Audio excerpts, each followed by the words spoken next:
Assalamualaikum warahmatullahi wabarakatuh. Innal hamdalillah nahmaduhu wa nasta'inuhu wa nastaghfiruh wa na'udzu billahi min shururi anfusina wa sayyiati a'malina. May yahdihillahu fala mudilla lahu wa may yudlil fala hadiya lahu. Asyhadu an la ilaha illallah wahdahu la syarika lahu wa asyhadu anna Muhammadan abduhu wa rasuluh alladzi la rasula wa la nabiyya ba'dahu. Ya ayyuhalladzina amanu taqullaha haqqa tuqatih wa la tamutunna illa wa antum muslimun. Amma ba'd. Bapak dan Ibu kaum muslimin dan kaum muslimat yang dirahmati Allah Subhanahu wa taala. Pada malam hari ini kita lanjutkan pembahasan dari tafsir surah Yusuf.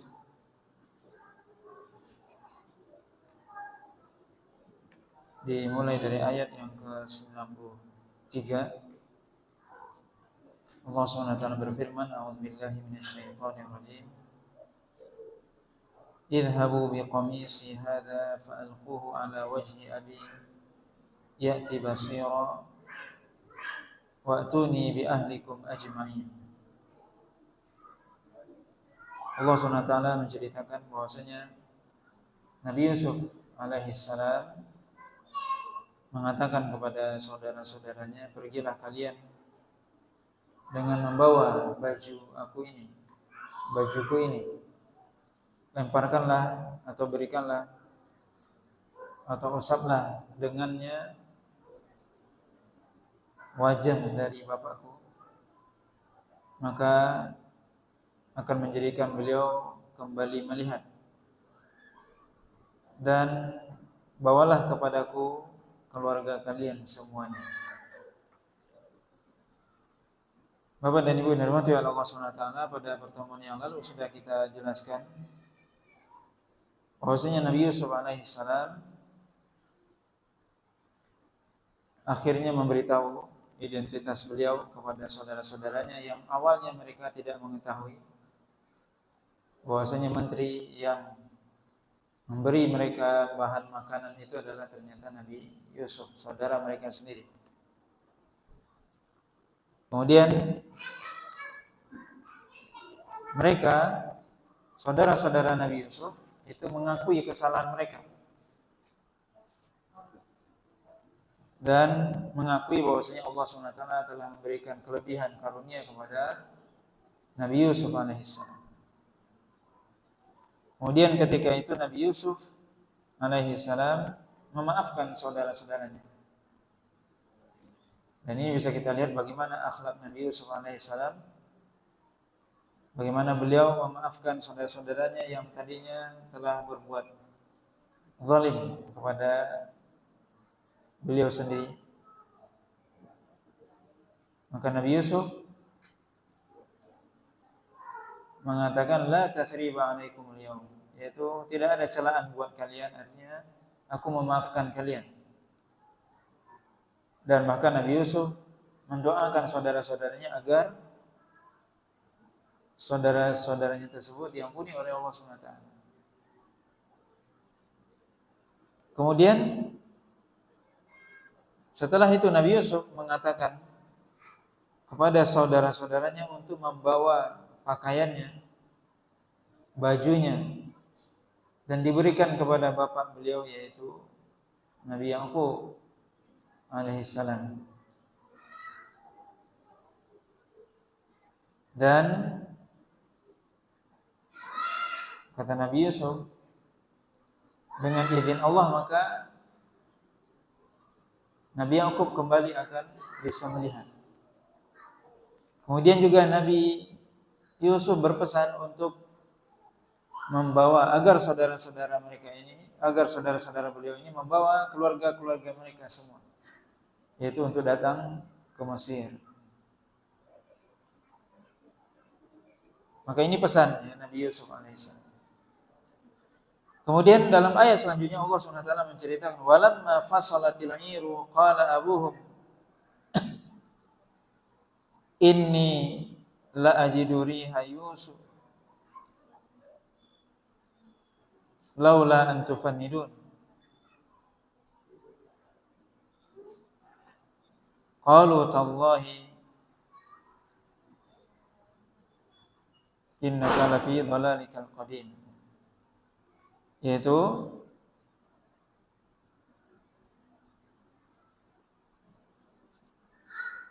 walamma fasalatil ir, artinya ketika rombongan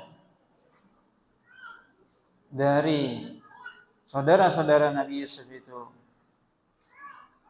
keluar dari Mesir,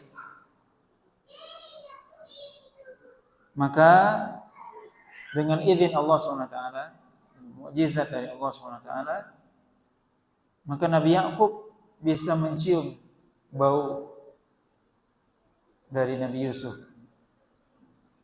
yang mana ketika itu rombongan saudara-saudara Nabi Yusuf baru keluar dari negeri Mesir, keluar dari batas negeri Mesir menuju negeri Syam. Maka Nabi Yakub alaihissalam itu bisa mencium bau Nabi Yusuf alaihissalam. Dikatakan dalam tafsir Ibnu Katsir bahwasanya jarak 8 hari perjalanan itu tercium bau Nabi Yusuf oleh Nabi Yakub alaihissalam. Tentunya ini adalah mukjizat.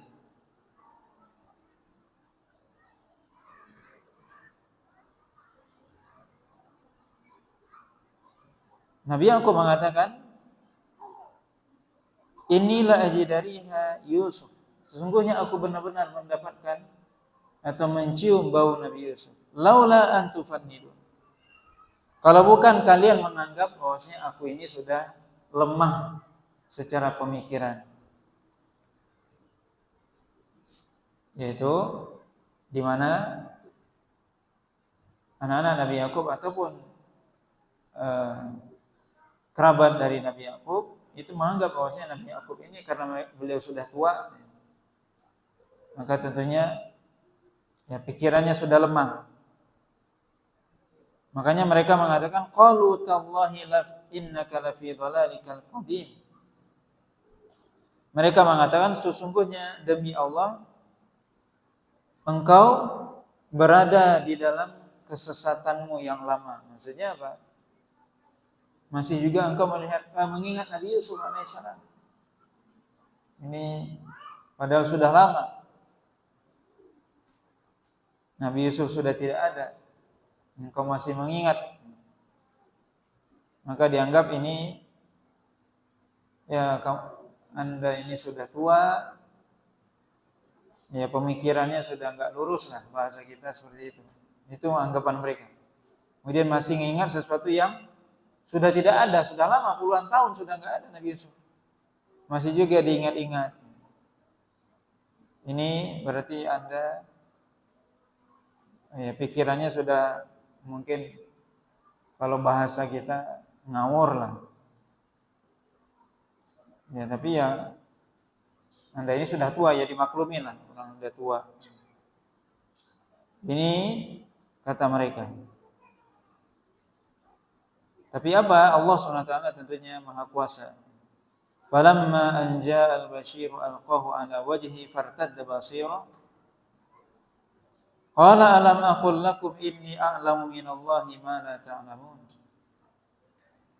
Ketika datang rombongan dari saudara-saudara Nabi Yusuf, Bashir memberikan kabar gembira.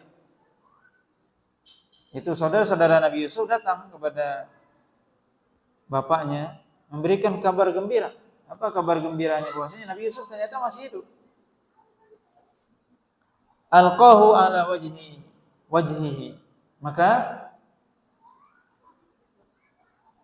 pakaian tersebut dilemparkan kepada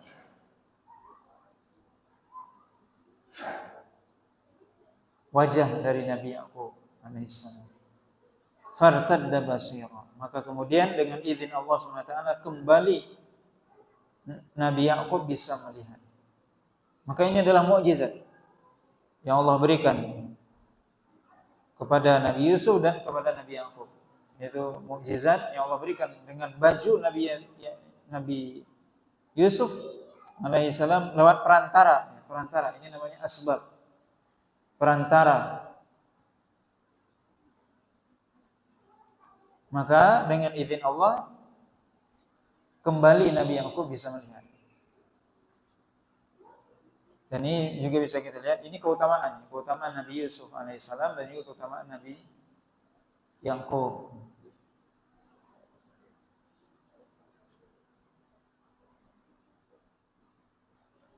Kemudian Nabi Yakub mengatakan, qala alam aqul lakum inni a'lamu minallahi ma la ta'lamun. Kemudian beliau mengatakan, bukankah aku telah mengatakan kepada kalian bahwa sesungguhnya aku mengetahui apa yang tidak kalian ketahui. Aku mengetahui dari Allah apa yang tidak kalian ketahui. Maka kemudian apa? Saudara-saudara Nabi Yusuf mengakui kesalahan mereka dan memohon agar Allah SWT mengampuni, meminta ampunkan kepada bapak mereka, kepada Allah SWT. Qalu ya abana astaghfir lana dzunubana inna kunna khati'in. Mereka mengatakan, wahai bapak kami, mohon ampunlah buat kami atas dosa-dosa kami, sesungguhnya kami adalah orang-orang yang khati'in, yang bersalah. Yang khati'in artinya melakukan dosa secara sengaja. Kami adalah orang-orang yang berdosa. Nabi Yakub mengatakan, qala saufa astaghfiru lakum rabbi innahu huwal ghafurur rahim. Maka Nabi Yakub mengatakan, aku akan memohon ampun kepada Allah SWT untuk kalian, kepada Rabbku. Innahu huwal ghafurur rahim. Sesungguhnya Allah SWT Maha Pengampun lagi Maha Penyayang. Nah, ini bisa kita lihat bagaimana kisah bagaimana Nabi Yakub alaihissalam memaafkan putra-putranya yang telah mencelakakan putranya juga, yaitu Nabi Yusuf. Dan bagaimana Nabi Yakub dan bagaimana saudara-saudara Nabi Yusuf itu mengakui kesalahan mereka. Bahwasanya kami adalah orang-orang yang berdosa, orang-orang yang bersalah, sengaja melakukan kesalahan dan dosa. Khati'in artinya sengaja melakukan perbuatan dosa.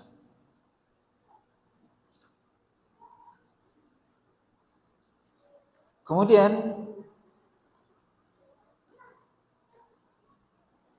Allah SWT menceritakan, falamma dakhalu ala Yusuf awa ilaihi abawaihi wa qala dukhulu Misra insyaallahu aminin. Maka Allah SWT tidak merinci setelah itu tentunya. Setelah saudara-saudara Nabi Yusuf datang kepada bapak mereka Nabi Yakub, kemudian memberikan baju Nabi Yusuf, kemudian Nabi Yakub kembali bisa melihat dengan sempurna dengan izin Allah SWT, maka kemudian tentunya mereka pergi ke Mesir karena memang pesan Nabi Yusuf, datanglah kalian semua, bawa saudara-saudara kalian, bawa seluruh karib kerabat kalian. Jadi bukan hanya saudara, bukan hanya anaknya, cucunya semua, anak cucu dari Nabi Yakub, karib kerabatnya semua datang ke Mesir. Maka ketika kata Allah SWT mereka datang menemui Nabi Yusuf, berjumpa dengan Nabi Yusuf semuanya di Mesir, awa ilaihi abawaihi, maka Nabi Yusuf alaihissalam kemudian memeluk kedua orang tuanya, ayah dan ibunya. Kemudian Nabi Yusuf mengatakan, wa qala dukhulu Misra insyaallahu aminin, dan masuklah kalian semua ke negeri Mesir dalam keadaan aman. Aman dari segala macam kekurangan, baik kekurangan makanan ataupun dari sisi keamanan. Wa rafa'a abawaihi 'alal 'arsy wa kharru lahu sujada. Maka kemudian Nabi Yusuf alaihissalam mengangkat atau memposisikan kedua orang tuanya 'alal 'arsy. 'Arsy artinya adalah sarir, artinya tempat duduk singgasana raja. Maka Nabi Yusuf alaihissalam menyuruh kedua orang tuanya untuk duduk bersama beliau di singgasananya. Biasanya raja atau menteri punya seperti kursi ataupun singgasana khusus buat dia. Itu makna arsy. Wa rafa'a abawaihi 'alal arsy. Maka Nabi Yusuf alaihissalam menyuruh mengangkat, memposisikan kedua orang tuanya di atas singgasananya. Wa kharru lahu sujada. Kemudian seluruh mereka sujud kepada Nabi Yusuf alaihissalam. Maka para ulama menjelaskan sujud di sini adalah sujudnya penghormatan, bukan sujud ibadah. Dan itu ternyata dibolehkan untuk umat-umat terdahulu, tidak dibolehkan untuk umat Nabi Muhammad SAW. Di mana Allah SWT pertama kali menyuruh malaikat untuk sujud kepada Nabi Adam. Di mana sujud tersebut tujuannya bukan untuk menyembah, tapi untuk penghormatan. Termasuk di sini juga. Maka syariat umat terdahulu membolehkan sujud sebagai penghormatan kepada orang yang akan dihormati, yang dimuliakan. Tapi dalam syariat kita tidak dibolehkan. Kata Nabi SAW, "Lau amartu an-nasa ayyasuda li ahadin la amartul mar'ata an tasjuda li zawjiha aw kama qala sallallahu alaihi wasallam." Kalau seandainya aku dibolehkan menyuruh manusia untuk sujud kepada sebagiannya, sungguh aku akan menyuruh seorang istri sujud kepada suaminya. Tapi tidak dibolehkan. Ini sebagai penghormatan. Maka dalam syariat Islam tidak boleh sujud sebagai penghormatan. Sujud hanya untuk Allah SWT. Tapi di syariat sebelumnya dibolehkan, termasuk dalam syariat Nabi Yusuf. Wa kharru lahu sujada, seluruhnya, kedua orang tuanya dan saudara-saudaranya sujud kepada Nabi Yusuf alaihissalam. Wa qala ya abati hadza ta'wilu ru'yaya min qabl. Wahai bapakku, inilah takwil. Takwil di sini maksudnya ini adalah kenyataan dari mimpi yang aku lihat sebelumnya. Ini adalah wujudnya. Artinya ini pemandangan ini di mana kedua orang tuanya dan seluruh saudaranya sujud. Hadza ta'wilu ru'yaya. Inilah arti dari mimpiku yang aku lihat dulu sebelumnya. Ya, disebutkan dalam riwayatnya. Ya, beberapa riwayat.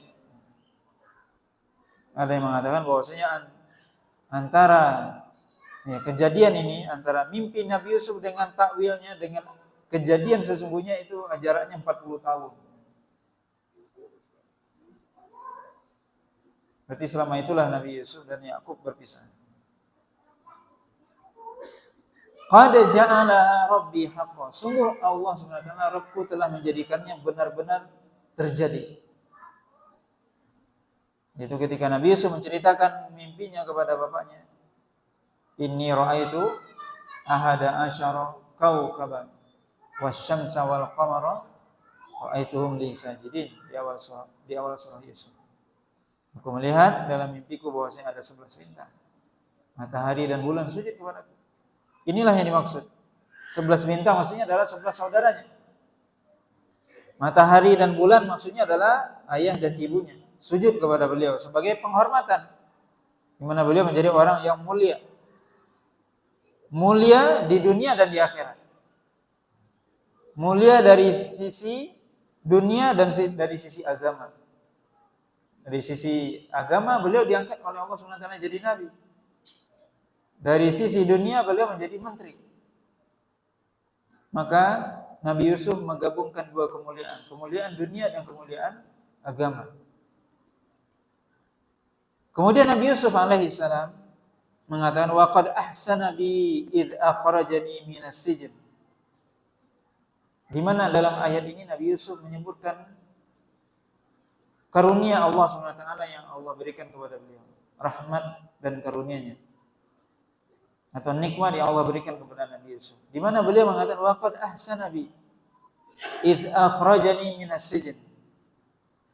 Di mana dan sesungguhnya Allah SWT telah berbuat baik kepadaku, yaitu ketika Allah SWT telah mengeluarkan aku dari penjara. Dan Nabi Yusuf alaihissalam tidak menyebutkan, yaitu Allah SWT tentunya memberikan nikmat kepada Nabi Yusuf bukan hanya beliau dikeluarkan dari penjara, tapi sebelumnya juga dikeluarkan dari sumur ketika dilempar oleh saudara-saudaranya. Tapi Nabi Yusuf tidak menyebutkan itu dalam majelis itu. Apa tujuannya? Ini menunjukkan akhlak Nabi Yusuf alaihissalam. Beliau lupakan. Kenapa? Kalau beliau sebutkan tentunya akan menyinggung perasaan saudaranya. Kalau Nabi Yusuf mengatakan, sungguh Allah SWT telah memberikan nikmat kepadaku ketika aku dikeluarkan oleh Allah dari sumur. Nah, dari sumur. Nih pelakunya. Enggak ada itu. Nabi Yusuf tidak ingin seperti itu. Dan itulah kita lihat bagaimana akhlak Nabi Yusuf. Nabi Yusuf melupakan itu. Dan ini adalah kata para ulama bagaimana mulianya akhlak Nabi Yusuf alaihissalam, bagaimana beliau akhlak seorang ketika dia mampu melupakan kesalahan orang lain. Di sini Nabi Yusuf hanya mengatakan apa? Sesungguhnya Allah SWT telah berbuat baik kepadaku dengan telah mengeluarkan aku dari penjara. Padahal sebelumnya juga telah mengeluarkan aku dari sumur. Tapi Nabi Yusuf tidak menyebutkan itu. Untuk menjaga perasaan saudaranya. Dan untuk menyempurnakan maaf dari beliau. Karena ada sebagian orang juga memaafkan tapi dia masih mungkit-mungkit. Ya, aku maafkan. Tapi dia masih diungkitnya, disebutnya kesalahan orang itu. Nah, itu berarti masih berbekas dalam diri. Maka memaafkan yang sempurna itu adalah kita melupakan kesalahan orang. Lupakan. Itu bentuk memaafkan yang sempurna. Bukan kita memaafkan tapi kita masih sebut juga, ya aku maafkan, kesalahan kamu dulu kan ya. Itu masih disebut itu. Itu enggak sempurna memaafkan. Maka kita bisa lihat di sini Nabi Yusuf alaihissalam tidak menyebutkan kesalahan saudaranya yang telah menyemburkannya, memasukkan dia, melemparkan dia ke dalam sumur. Enggak disebutkan itu. Maka memaafkan itu dengan melupakan kesalahan dan tidak menyebutnya dan tidak mengungkit. Itu akhlak yang mulia. Idz akhrajani minas sijn. Ketika Allah SWT telah mengeluarkan aku dari penjara. Wa jaa bikum minal badwi. Dan juga rahmat Allah, nikmat Allah, di mana Allah SWT telah mendatangkan kalian dari badwi, dari pedalaman. Di mana Nabi Yakub dan putra-putranya tinggal di pedalaman. Maka nikmat Allah SWT membawa mereka datang ke negeri Mesir yang tentunya lebih baik dari tempat tinggal sebelumnya. Ini nikmat. Dan ini bisa kita lihat bagaimana Nabi Yusuf alaihissalam ketika berjumpa dengan orang saudara-saudaranya yang menyakitinya, dia melupakan kesalahan, kemudian menyebutkan keutamaan yang Allah berikan kepada beliau. Kemudian Nabi Yusuf mengatakan apa? Min ba'di an nazagha asyaitanu baini wa baina ikhwati. Nah, ini juga setelah Allah SWT, ya setelah syaitan itu merusak hubunganku dan hubungan antara aku dan saudara-saudaraku. Dan ini juga akhlak Nabi Yusuf alaihissalam. Yaitu, apa kata Nabi Yusuf? Allah SWT telah memberikan nikmat kepadaku dengan mendatangkan kalian ke sini, ke Mesir, setelah rusak, setelah syaitan mampu merusak hubungan aku dan saudara-saudaraku. Di sini bisa kita lihat Nabi Yusuf alaihissalam menyandarkan kesalahan kepada siapa? Syaitan. Bukan menyandarkannya kepada saudara-saudaranya. Kemudian juga seolah-olah yang bersalah itu dua belah pihak. Baini wa baina ikhwati. Seolah aku juga salah. Padahal apa? Yang salah saudaranya. Secara sepihak. Di mana saudara-saudara Nabi Yusuf iri kepada Nabi Yusuf. Tapi Nabi Yusuf alaihissalam seolah-olah apa? Merasa bahwasanya kesalahan ini juga antara aku. Ini kesalahan antara aku dengan mereka. Padahal apa? Nabi Yusuf tidak salah sebenarnya. Dan ini kita bisa lihat bagaimana tingginya akhlak Nabi Yusuf alaihissalam. Bagaimana beliau memaafkan saudaranya, kemudian bagaimana beliau berbicara di hadapan orang tuanya dengan mengatakan bahwasanya syaitan telah merusak hubungan aku dengan saudara-saudaraku. Seolah-olah beliau juga ada andil di situ, melakukan kesalahan. Maka ini akhlak. Ketika terjadi suatu kesalahan, walaupun dia benar, dia merasa dia juga ikut bersalah. Itu. Bukan sebaliknya, yang dia jelas-jelas salah, kemudian dia mencari pembenaran. Na'udzubillah. Dia jelas salah, dia bilang aku enggak salah. Justru dia menyalahkan orang lain. Ini akhlak yang paling buruk. Dia sudah jelas salah, terus dia menjustis dirinya, seolah-olah dia tidak salah, kemudian apa? Menuduh orang lain. Ini akhlak paling buruk. Coba kita lihat Nabi Yusuf. Ini yang perlu kita contoh. Nabi Yusuf nggak salah, tapi beliau merasa bersalah. Maka ini akhlak yang mulia. Yang mestinya tentunya kita membaca sejarah ini, membaca kisah ini bukan hanya sekedar kita baca, tapi tentunya kita mengamalkannya. Ketika terjadi kesalahan, bukan mencari kambing hitam, bukan mencari siapa yang salah. Enggak. Kita semua salah.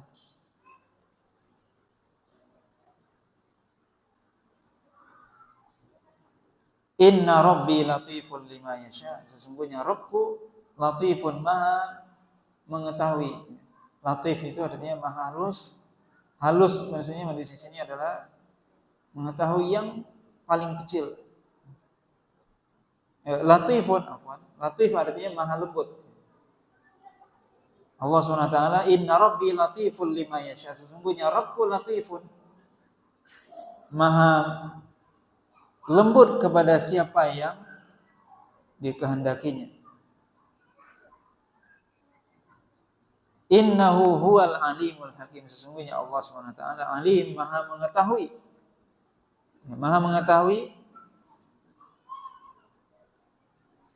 siapa yang benar, siapa yang salah. Hakim, maha bijaksana. Juga disebutkan makna dari latif. Arti dari kata latif sebenarnya maha lembut. Disebutkan oleh Imam Ibnu Katsir, ai idza arada amran qayyada lahu asbab. Latifun di sini juga diartikan bahwasanya Allah SWT jika menginginkan sesuatu, maka Allah SWT akan memudahkan bagi dia sebab. Wa yassarahu, dan Allah mudahkan bagi dia. Artinya apa? Allah SWT latif, maha halus, maksudnya ketika Allah SWT menginginkan Nabi Yusuf untuk menjadi menteri, maka Allah SWT menyiapkan segala sesuatu.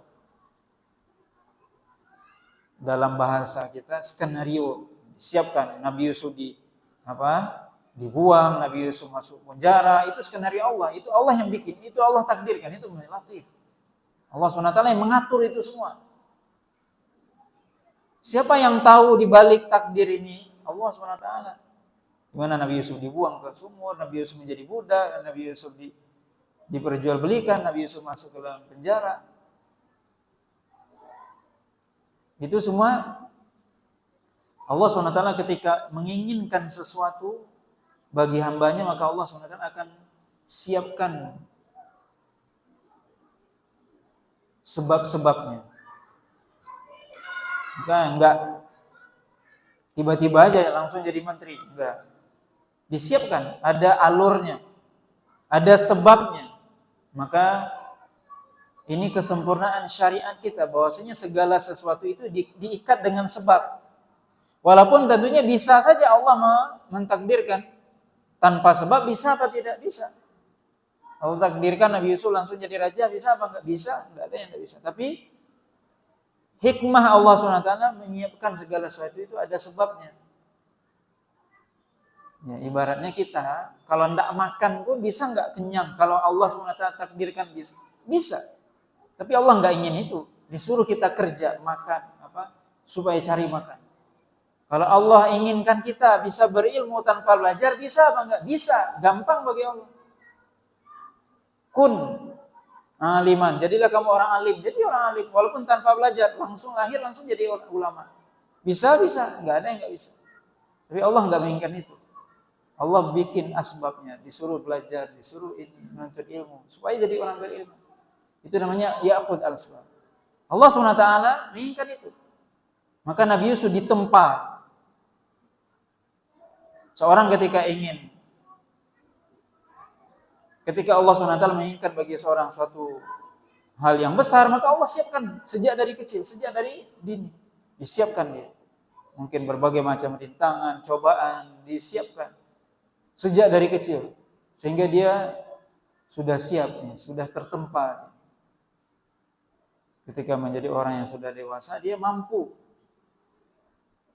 bersabar, mengendalikan emosi, hawa nafsu dan sebagainya. Seperti itu. Jadi ada persiapannya, ada proses.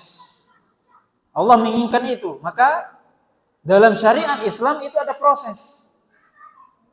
Itu namanya latifun lima yasha. Allah SWT maha lembut terhadap segala sesuatu yang Allah inginkan. Di mana ketika Allah ingin menginginkan sesuatu, Allah SWT siapkan sebabnya. Itu syariat kita. Maka kalau ada orang misalnya dia ingin jadi orang yang berilmu tapi tidak ingin belajar, itu bertentangan dengan syariat. Kalau ingin jadi orang kaya tapi tidak bekerja, itu bertentangan dengan syariat. Itu tidak ada rumusnya itu dalam syariat kita. Kalau Anda mau jadi orang yang berilmu, belajar, menuntut ilmu, sabar. Ada ininya, ada tahapannya.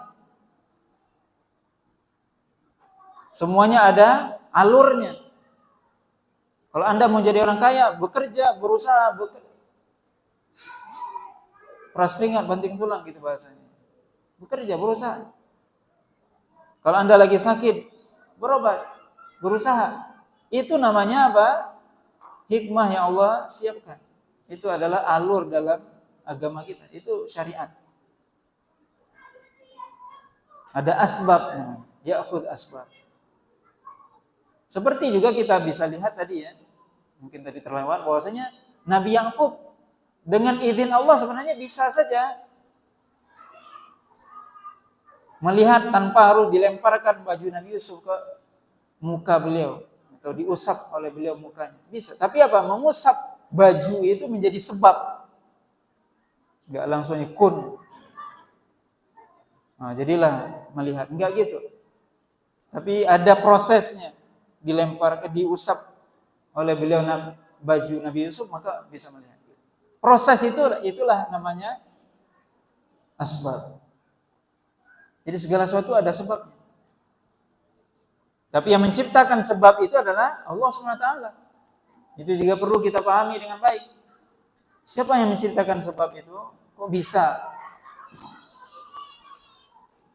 Itu Allah SWT. Makanya kalau ada orang buta terus diusap-usapnya baju anaknya, tidak sembuh-sembuh, tidak melihat-lihat, ya itu beda. Kenapa? Ya beda. Allah yang punya rahasia di situ. Nabi Yakub kenapa dia usap baju anaknya melihat sembuh penyakit buta? Itu asbab yang Allah sebutkan, Allah yang siapkan. Bisa berlaku di sini, bisa di sini tidak. Tapi tugas kita adalah mengambil sebab.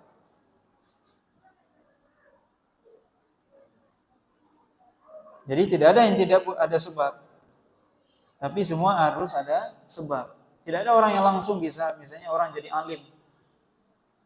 Enggak ada dia langsung. Tapi mungkin ada yang berbeda. Ini orang belajar cuma berapa tahun jadi alim. Ini sekian tahun belum juga. Nah, itu ada rahasia di situ. Tapi harus belajar. Itulah ibaratnya gitu. Sama tadi orang yang bekerja tadi berusaha. Ini orang dia bisnis sudah sekian lama enggak kaya-kaya. Ini cuma bisnis sekian kaya dia langsung. Tapi tetap dia ngambil asbab. Itu namanya rahasia Allah. Tapi tetap ya'khudz asbab, yaitu mengambil sebab.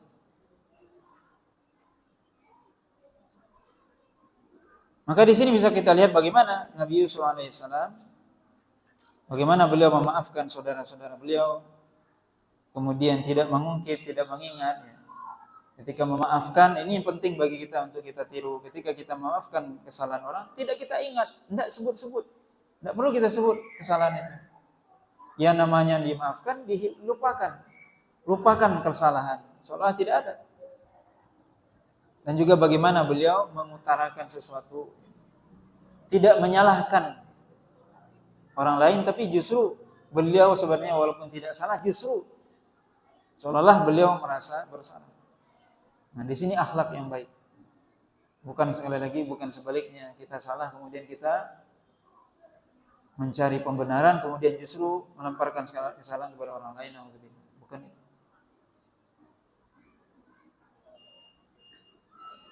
Kemudian Allah SWT mengatakan dalam ayat yang ke-101, Nabi Yusuf berdoa, di mana Allah SWT mengatakan, Rabbi qad ataitani minal mulki wa 'allamtani min ta'wilil ahadits fatiras samawati wal ardi anta waliyyi fid dunya wal akhirah tawaffani muslima wa alhiqni bis shalihin. Apa kata Nabi Yusuf? Wahai Rabbku, sesungguhnya engkau telah memberikan kepadaku minal mulki, sebagian dari kekuasaan ini. Ketika beliau menjadi menteri. Wa 'allamtani min ta'wilil ahadits, dan engkau ajarkan kepadaku bagaimana mengartikan mimpi. Ini nikmat dari Allah SWT. Fatiras samawati wal, wahai engkau yang menciptakan langit dan bumi, anta waliyyi fid dunya wal akhirah. Sesungguhnya engkau adalah penolongku di dunia dan di akhirat. Tawaffani muslima wa alhiqni bis shalihin. Wafatkanlah aku dalam keadaan muslim dan masukkanlah aku ke dalam golongan orang-orang yang saleh. Maka ini bisa kita lihat bagaimana ya doa Nabi Yusuf alaihissalam, di mana ya di antara adab dalam berdoa ini diajarkan oleh Nabi Yusuf, yaitu apa? Kita ketika berdoa, apa yang diajarkan oleh Nabi Yusuf di sini adabnya? Kita mengakui atau menyebutkan nikmat Allah yang ada pada kita. Dan itu bentuk rasa syukur. Kalau kita bersyukur apa? Kita mengakui bahwasanya Allah yang beri nikmat ini. Di sini Nabi Yusuf mengatakan, wahai Rabbku, engkaulah yang telah memberikan kepadaku karunia berupa kekuasaan ini dan memberikan kepadaku pengetahuan tentang takwil mimpi. Ini pengakuan namanya. Pengakuan terhadap nikmat Allah SWT dan karunia yang Allah berikan. Kemudian menyebut sifat atau nama Allah SWT. Fatiras samawati wal ardh. Allah fatir. Fatir artinya pencipta, Khalik, pencipta langit dan bumi. Maka dalam berdoa kita dianjurkan adabnya kita mengaku kepada Allah SWT, mengakui akan kebesaran Allah, nikmat Allah, kemudian memanggil Allah dengan nama ataupun sifatnya. Kemudian apa? Baru berdoa. Anta wali fid dunya wal akhirah. Sungguhnya engkau ya Allah akan menjadi penolongku di dunia dan di akhirat. Tawaffani muslimah. Apa permintaan Nabi Yusuf? Tawaffani muslimah. Wafatkanlah aku dalam keadaan muslim, yaitu sebenar-benar menyerahkan diri hanya kepada engkau. Itu arti muslim. Muslim artinya menyerahkan diri secara totalitas kepada Allah SWT. Tawaffani muslimah.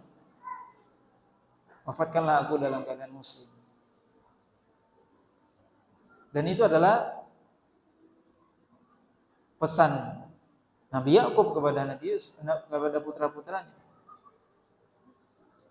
agar mereka meninggal dalam keadaan muslim. Wala tamutunna illa wa antum muslimun. Jangan meninggal kecuali dalam keadaan muslim.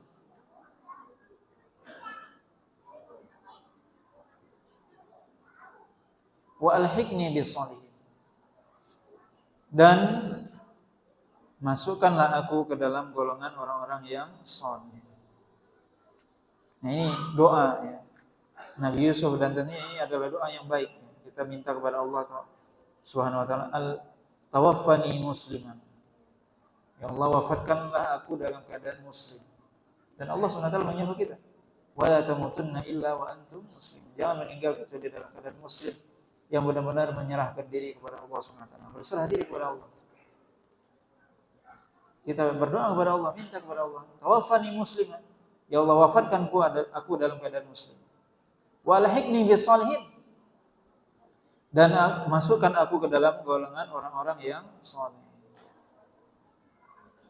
Nah, Bapak dan Ibu yang dirahmati oleh Allah Subhanahu wa taala, ya sampai di sini ya pembahasan dari kisah Nabi Yusuf alaihi salam yang Allah ceritakan dalam surah Yusuf dari ayat pertama sampai ayat yang ke-101, di mana tentunya sangat banyak faedah dari kisah yang mulia ini, yang tentunya mudah-mudahan apa yang kita telah sampaikan bisa kita pahami dan kita amalkan. Wallahu ta'ala a'lam. Subhanakallah bihamdika asyhadu an la ilaha illa anta astaghfiruka wa atubu ilaik. Wa sallallahu ala nabiyyina Muhammadin wa ala alihi wa sahbihi wasallam. Wassalamualaikum warahmatullahi wabarakatuh.